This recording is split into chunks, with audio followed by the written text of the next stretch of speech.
اللهم إني أسألك علما نافعا.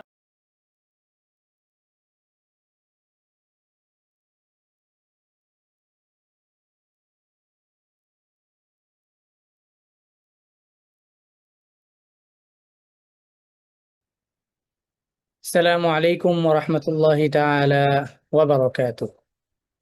بسم الله والحمد لله والصلاة والسلام على رسول الله صلى الله عليه وسلم وعلى آله وأصحابه أجمعين.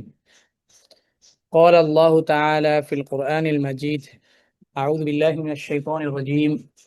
بسم الله الرحمن الرحيم. فاسألوا أهل الذكر إن كنتم لا تعلمون. صدق الله العظيم. ইলমান Nafia academy কর্তৃক আয়োজিত আল কোরআন পড়ি শুরু থেকে এই কোর্সে অংশগ্রহণকারী সকল দিনী ভাই ও বোনদের জানাই আন্তরিক শুভেচ্ছা ও অভিনন্দন। আজকে পর্যন্ত আমরা যে বিষয়গুলোর আলোচনা করেছি সেই বিষয়গুলো সম্পর্কে আমরা গত ক্লাসে একটি রিভিশন ক্লাস করেছি এবং সেই রিভিশন ক্লাসের মধ্য দিয়ে আমরা গত পর্ব পর্যন্ত আমরা যে বিষয়গুলো আলোচনা করেছিলাম সকল বিষয় নিয়ে আমরা আলোচনা করার চেষ্টা করেছি এবং সেগুলোকে কোরআনে অনুশীলন করে সেগুলোকে আহ সঠিকভাবে এবং আমরা যেন সুন্দরভাবে যেন এই বিষয়গুলোকে আত্মস্থ করতে পারি বা আয়ত্ত করতে পারি সেই উপলক্ষে আমাদের অনুশীলন পর্বটা ছিল। আজকে আমরা আলোচনা করব আমাদের আহ আরবি 29 বর্ণমালার মধ্যে কিছু বর্ণমালা, তার মধ্যে দুটি হচ্ছে গোলতা, আরেকটি হচ্ছে হামজাতুল ওয়াসল। আজকে আমরা আলোচনা করব হামজাতুল ওয়াসল নিয়ে আলোচনা করব। হামজাতুল ওয়াসল কখন কিভাবে উচ্চারিত হবে, সুকুন অবস্থায়, অর্থাৎ আহ, হামজাতুল গোলতা বা তাউল মারবুতা কখন কিভাবে উচ্চারিত হবে, কোন সময়, কোন সময় বা কোন হারাকার ক্ষেত্রে বা কোন হারাকা দিয়ে পড়ার ক্ষেত্রে কি কি ধরনের পরিবর্তন থাকবে এবং কোন সময়টাতে বা কোন অবস্থায় এর কোনো পরিবর্তন আসবে না এবং এর উচ্চারণটা কিসের মতো হবে সেই বিষয়গুলো সম্পর্কে ইনশাল্লাহ আলোচনা করব।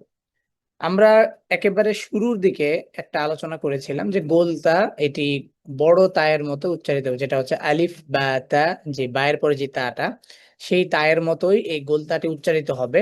তবে কিছু কিছু জায়গায় গোলতা তার কি বলে উচ্চারণ উচ্চারণ ক্যারেক্টার চেঞ্জ করবে, ঠিক আছে। কিছু কিছু জায়গায় এটার তার কিছু পরিবর্তন আছে।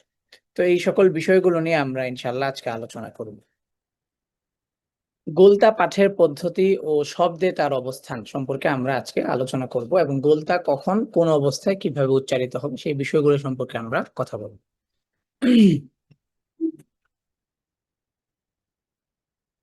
প্রথমত বিষয় হচ্ছে যে গোলতা পাঠের পদ্ধতি, যে গোলতাটা আমরা কিভাবে পড়ব।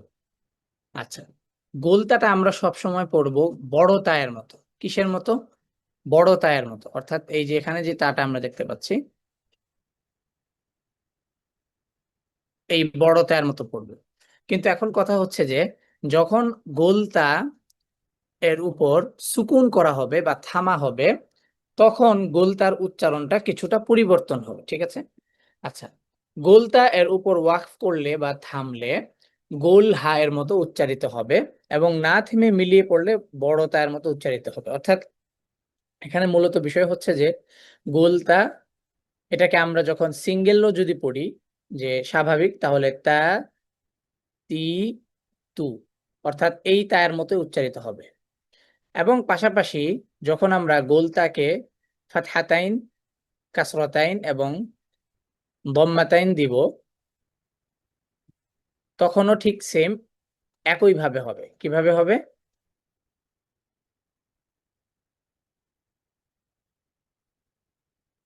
যদি আমরা ফাতহাতাইনও দেই, তান,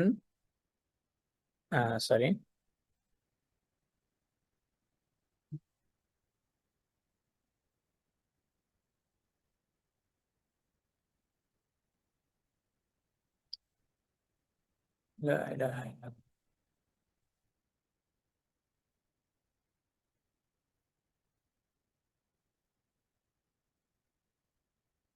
যদি আমরা ফাতহা কাসরা দম্মা দিয়ে পড়ি তাহলে আমরা বড় তায়ের মতোই উচ্চারিত হবে গোলতাটি, ঠিক আছে।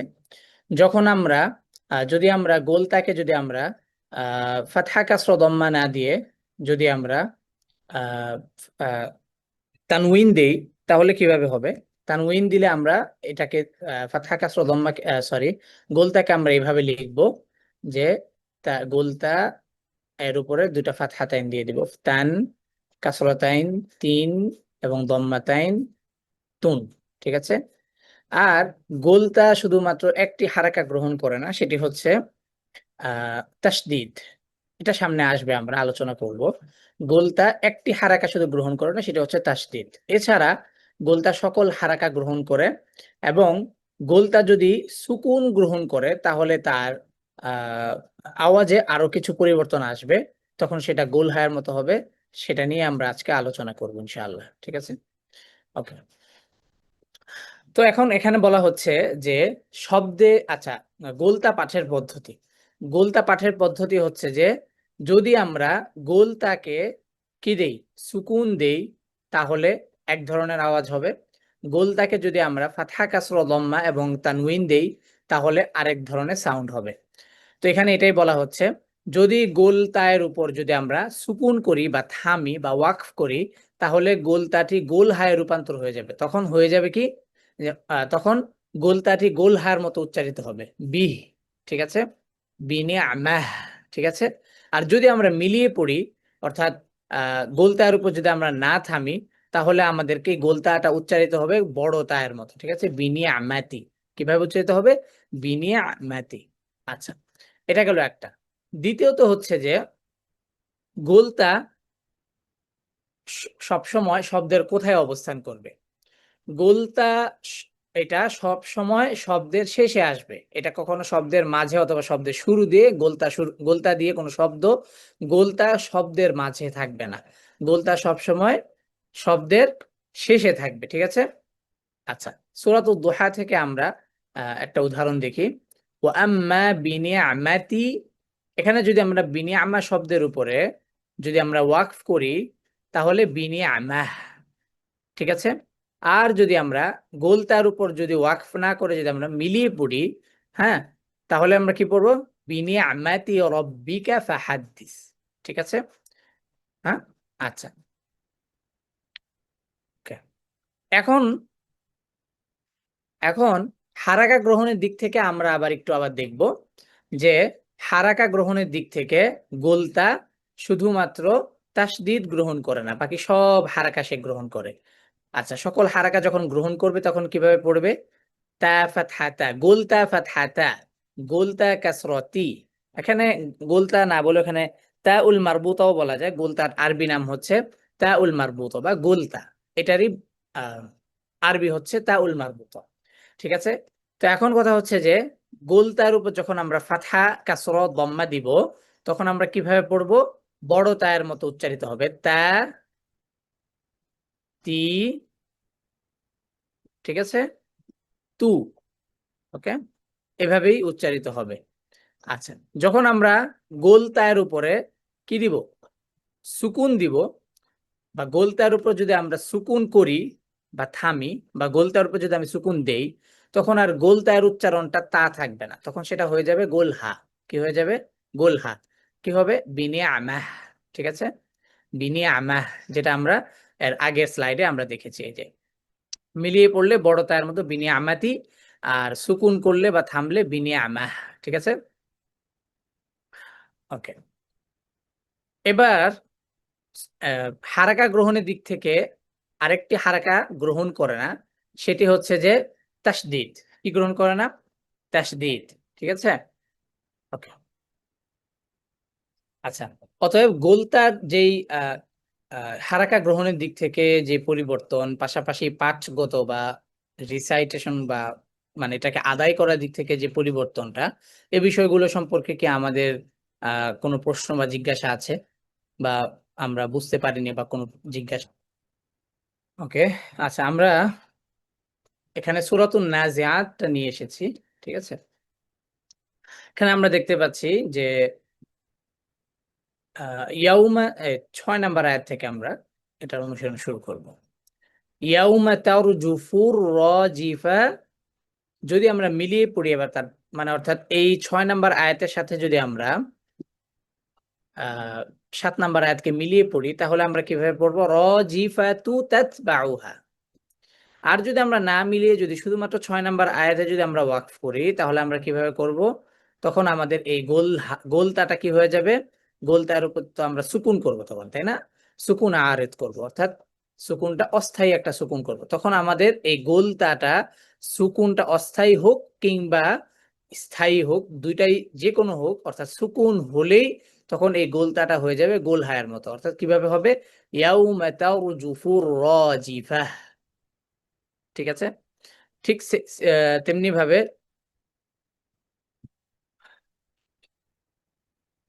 তাতবাউহা রাদিফাহ।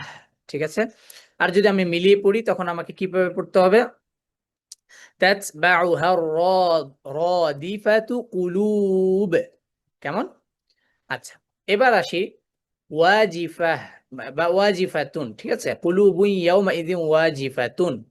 আচ্ছা, এখানে আমরা দেখতে পাচ্ছি যে গোলতাটি তানউইন যুক্ত এবং মানে কি বলে, দম্মাতাইন যুক্ত। তো আমরা নুন সাকিন এবং মিম সাকিনের বা তানউইনের অধ্যায়ে আমরা পড়েছিলাম যে তানউইনটা যদি একটা তানউইন ভিজিবল থাকে, আরেকটা তানউইন যদি তার উপর দিয়ে থাকে, তার উপর দিয়ে যদি থাকে, তাহলে সেটা বোঝা যাবে যে এটা কি হবে?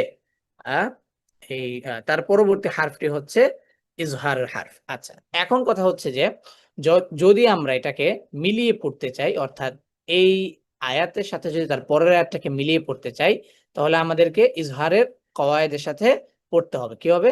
কুলুবুন ইয়াউমাইযিন ওয়াজিফাতুন আবসারুহা। ঠিক আছে? আর যদি আমরা এখানে মিলিয়ে না পড়তে চাই, এই ওয়াজিফা শব্দের উপরে যদি আমরা থামতে চাই, তাহলে আমরা একটা বিষয় শিখেছি, সেটা হচ্ছে যে তানউইন অবস্থায় তানউইনের দুই ফরম্যাটে এক এক ধরনের, আর আরেক ফরম্যাটে আরেক ধরনের। তবে এখানে গোলতার ক্ষেত্রে একটু ভিন্ন আছে। ভিন্নটা কি? সেটা হচ্ছে যে গোলতা তানউইন অবস্থায়ও যদি থাকে, যদি মিলিয়ে না পড়ে যদি আমরা থেমে যাই, তাহলে আমরা গোলতার উপরে সুকুন করব, ওয়াজিফাহ। ঠিক আছে? অর্থাৎ গোলতা ফাতহাতাইন, কাসরাতাইন, দম্মাতাইন, এই তিন অবস্থায় যদি থাকাকালীন অবস্থায় যদি আমরা মিলিয়ে না পড়ে তার উপর যদি আমরা ওয়াকফ করি, তাহলে আমরা কি করব? গোল হায়ার মতো উচ্চারণ করব। ঠিক আছে? যেমন ইদা কুন্না, এখানে আমরা দেখতে পাচ্ছি গোলতাটা ফাতহাতাইন অবস্থায় আছে। গোলতা কি অবস্থায় আছে? ফাতহাতাইন অবস্থায় আছে। তাহলে আমরা কি পড়ব? যদি আমরা মিলিয়ে না পড়ি, ইদা কুন্না ইযামান নাখিরাহ। ঠিক আছে? অর্থাৎ গোলতা গোলতা তানউইন অবস্থায় যদি থাকে এবং তার উপর যদি আমরা ওয়াকফ করি কিংবা থামি, তাহলে আমাদেরকে গোলতাকে কি করে পড়তে হবে? সুকুন করে পড়তে হবে। অর্থাৎ গোলতায় আমরা সুকুন দিব। গোলতা যখন সুকুন হবে, তখন গোলতা গোল হায়ের মতো উচ্চারিত হবে। ঠিক আছে? তাহলে এখানে আমরা দেখতে পাচ্ছি যে গোলতাটা এখানে ফাতহাতাইন অবস্থায় আছে। তাহলে আমরা কি পড়বো? যদি আমরা থামি, ইযা কুন্না ইযামান নাখিরাহ। ঠিক আছে? এবং এখানে আমরা দেখতে পাচ্ছি গোলতাটা দম্মাতাইন অবস্থায় আছে। দুইটা আছে এখানে, তাই না? এখানে দুইটা আছে। আচ্ছা, তাহলে এখানে কিভাবে পড়বো? ক্বালু তিলকা ইযান কাররাতুন খাসিরাহ। ঠিক আছে? কারণ এই যে গোলতা যেটা আছে, এটাকে মিলিয়েই পড়তে হবে। তার কারণ হচ্ছে আয়াতটা শেষ হয়নি। কেমন? আর কাররতুন শব্দটা এটা একটা শব্দ। আমি বলেছি যে গোলতা সব সময় শব্দের শেষে থাকবে। এখন শব্দটা দিয়ে আয়াতও শেষে হতে পারে, শব্দটা সব আয়াতের মাঝখানের একটা শব্দ হতে পারে। ঠিক আছে? অতএব গোলতা সবসময় শব্দের শেষে থাকবে, এটা কখনো শব্দের শুরুতে এবং শব্দের মাঝে এটা আসবে না। ঠিক আছে? কারণ গোলতা যুক্ত হতে পারে না এবং গোলতা দিয়ে কোনো শব্দ শুরু হবে না। কেমন? ঠিক আছে? আচ্ছা, তাহলে ক্বালু তিলকা ইযান কাররাতুন খাসিরাহ।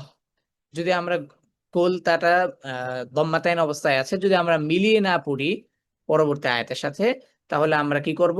গোলতায়ের উপরে আমরা সুকুন করব। অর্থাৎ গোলতাটা দম্মাতাইন অবস্থায় আছে, তো এখানে আমরা কি করব? সুকুন করে থামবো। তখন সেটা গোল হা হয়ে যাবে।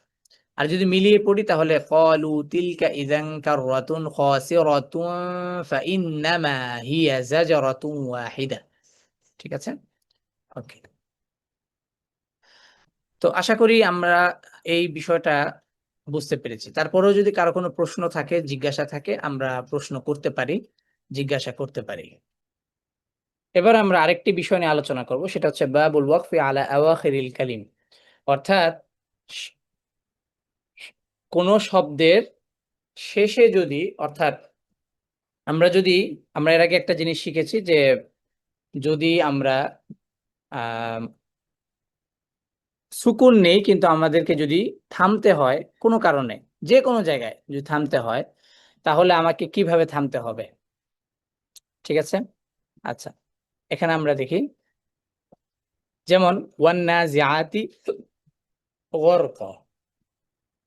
আচ্ছা, যদি এখানে আমাকে কথার কথা ধরলাম, আমি সেটাকে আমি ধরলাম এরকম যে ওয়ান্নাজিআতি, এখানে এই এই তায়ের উপর আমাকে থামতে হবে।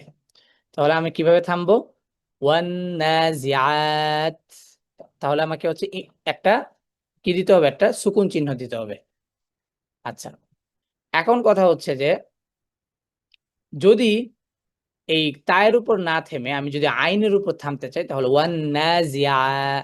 কেন? কারণ এই যে এখানে আইনের উপরে কি আছে, আবার একটা মাদ্দের মাদের মাদ্দুল আসলি আছে। তাহলে এখানে আমাকে এখানে আমি কিভাবে থামবো? ওয়ান্নাজিআ, মাদ্দুল আসলি করে থামবো।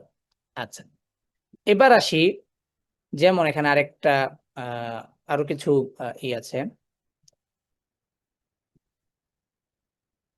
ফাইন্নামা ফাইন্নামা হিয়া, এই যে শব্দটার মধ্যে আসে, যদি কোনো কারণে আমি যদি এভাবে থামতে চাই, হিয়া শব্দের উপর যদি থামতে চাই, তাহলে আমাকে কি করতে হবে? এই ইয়ার উপর আমাকে সুকুন দিতে হবে।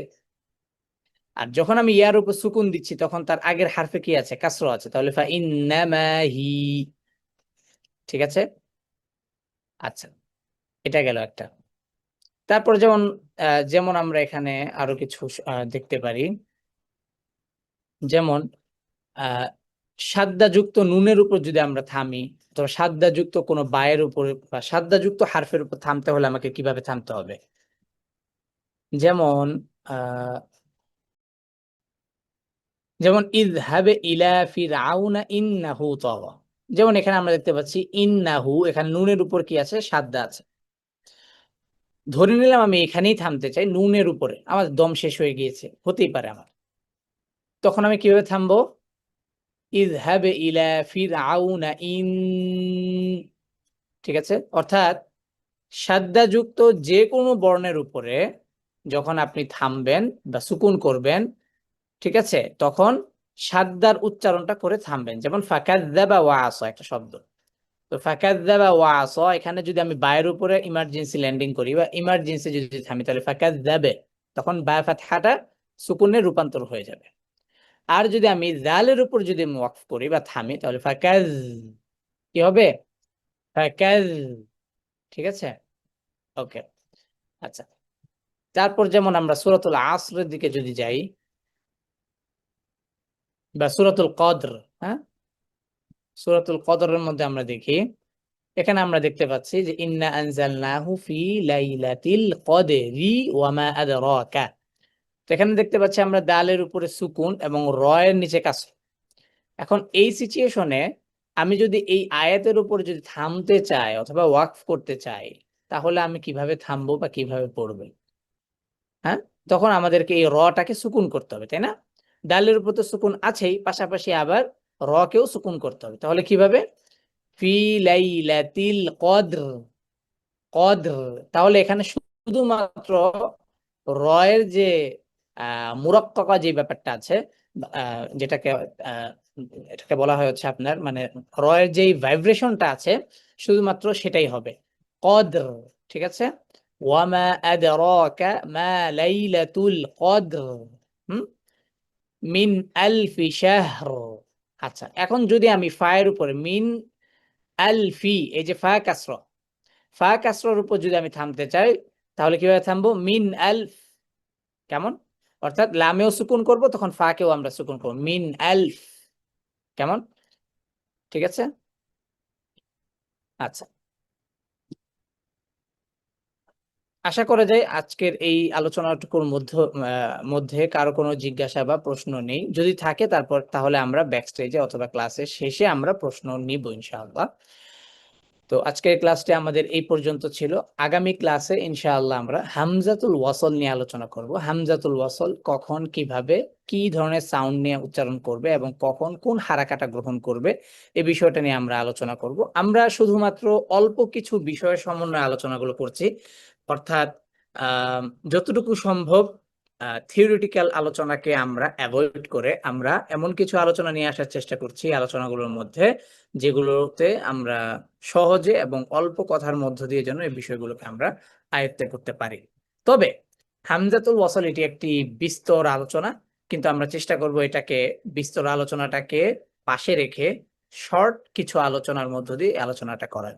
আল্লাহ তাআলা আমাদের সবাইকে কুরআনুল কারীম সুন্দরভাবে পড়ার এবং শেখার তৌফিক দান করুক, আমিন। সুবহানাকাল্লাহুম্মা ওয়া বিহামদিকা আশহাদু আল্লা ইলাহা ইল্লাল্লাহু ওয়াহদাহু লা শারীকা লা আহাদান সামাদান লাম ইয়ালিদ ওয়া লাম ইউলাদ ওয়া লাম ইয়াকুল লাহু কুফুয়ান আহাদ। আল্লাহ তাআলা আমাদের সবাইকে কোরআনুল কারীমকে সুন্দরভাবে পড়ার এবং শেখার তৌফিক দান করুক, আমিন। আসসালামু আলাইকুম ওয়া রাহমাতুল্লাহি ওয়া বারাকাতুহু।